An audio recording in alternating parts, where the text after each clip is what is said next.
Welcome to lecture 9 of this shading section, where I'll be talking about noises. So I will first start with the typical AI noise shader, and then we will also go over the new AI CellNoise shader, which is present in the latest M2A release. So let's head over to the Hypershader and just create a typical AI noise shader, and also just to compare it, a CellNoise shader. So these are the two noises which ship with Arnold, and the AI noise is the most typical use because it was there since the beginning, and it just modulates a random noise pattern. So let's talk about the main features. So octaves is a level of detail slider, so it's more how many layers of noise are being added together. So the higher you add the octaves, the more detail you will get into your noises. It's very important if you want to use the noise shader to modulate bump or surface roughnesses, then it's a good idea to have a high number of octaves or level of details in it. And then you also have a distortion amount, which is just kind of implementing a flow noise texture, which gives it a bit more organic feel to everything. So you can see if I bring up the noise, you can see it gets more wavy and it feels more like some liquid or something. So this is very important. I play around with the distortion quite a bit. And the linearity is something which is defaulted to 1.92 because it gives us the best results, and it should not really be changed because it just works. It's kind of a fall off from one level to the next, how much is being used for the next level.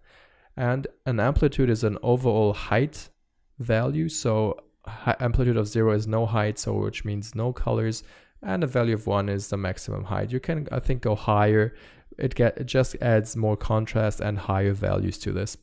Typical value of 1 is just fine. The scale is self-explanatory. It's just defining the frequency.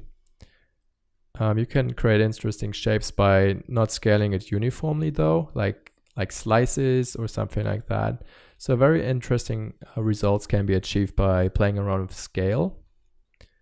So let's just maybe have a value of 2. And offset is just a shift in any axis, X, Y, Z. So it's just offsetting it in a certain direction. So nothing crazy going on there. Coordinate spaces is very important. Like if you have deforming geometry, you should ideally use a UV mode because it will work nice with deformations. You can also use the PREF, which is an object reference point, which is being used when objects are being deformed as well. If you just have moving objects, you can use object space and the noise will not swim. I can show it to you if let's make this a bit smaller actually for this demonstration. If I head over to my perspective view and I would now move the object in the X direction, you can see that the noise sticks to the object and there is no shifting through space. But if I change it to be actually in world space, if I move the object now, you can see that it's actually swimming through it. And this sometimes might be desired. In most cases, the noises should stick to the object. So object coordinate space is just the same as in the occlusion node. You can actually connect another modulation of noise into the P in the position slot here, which will generate additional noise or distortion patterns to this existing noise.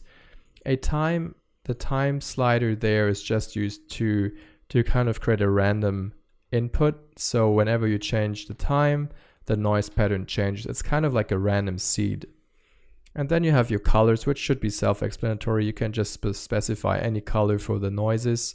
The default is 0, like black and white, which is in most cases fine. Another cool thing about the noise shader is you can actually have scalar, which is just 2 axes, and you have vector, which is 3 axes. So it's, if you use this and plug this into a normal map, you get actually a proper X, Y, and Z normal map distortion. Whereas a scalar would just be a bump node, which is going just up and down, or like just in 2 axes. It does not go in the Z space. So let's jump over to the CellNoise. If I hook this one up, this is a new shader, which is introduced in Arnold 5.2, I think. At first it looks very similar on the noise 1 pattern, but internally it's using a Voronoi noise pattern or algorithm. So you have several attributes right here. You have additive, you have octave. So this is the same functionality as in the noise shader. It adds more detail. Amplitude is the same, scale is the same, offset is the same. So it just means you can change the frequency. You can offset the normal pattern in X, Y, or Z. You can assign it to a different coordinate space to lock the noise to a object when it's moving. If it's floating, like if the object is moving and it's on world, the noise will pass through the object. And obviously you have a position reference and you have a UV space coordinate as well. So you have the P slot where you can modulate a previous, you can connect it up like a bump slot or like a bump shader to this to modulate some surface irregularities. Also you have a time offset right here where you can specify a different pattern over time. Which needs to be on noise 2 for this to work actually. And you can see now by changing the time or not, it should actually maybe run 2 levels. Oh, this is interesting. So this is something which seems not to work for the noise. It works for the Wall-E shaders, I'm pretty sure. So let's just talk about the additive mode. So if additive mode is off, it just means every additional layer gets added, but the values itself will not be added. They get combined, but it's not like summed up together. So you can see if I put it back to additive, the values should get bigger and it should be more like a smush. But if it's additive, it's off, it's more detailed and you get lots of surface details of this. And you can add more layers. So let's try 5 maybe. And you should see a lot more detail going on in the smaller sections here. It's hard to see from this from right here because it will get added into these smaller portions. But if it's on additive, you can see the effect happening. So if it's on 2, you can see that. If it's on 5, you can see there's a lot more detail added to this noise pattern. Then we have cell noises. We have additive and non-additive cell noises. And we have cell 2, which is more something to do with the time offset here, which should modulate at different time.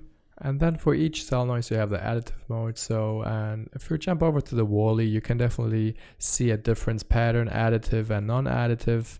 It's very uniform. You can play around with the randomness, which is the placement of each noise point. So the higher the randomness, the more noise is in the placement of the Wall-E patterns. And on 0, it would be a very straightforward grid. And you can play around with the density to add more or less noises to this. If we head over to alligator noise, it's more something to modulate leather, which is very interesting, to create interesting looking leather shapes. And you can definitely add additive mode to this to get more details on the top of the structure. And in the end, if you plug this stuff into a bump map, it looks really cool and you get a really good looking shader. A very cool thing about the cell noise is you can actually use a palette.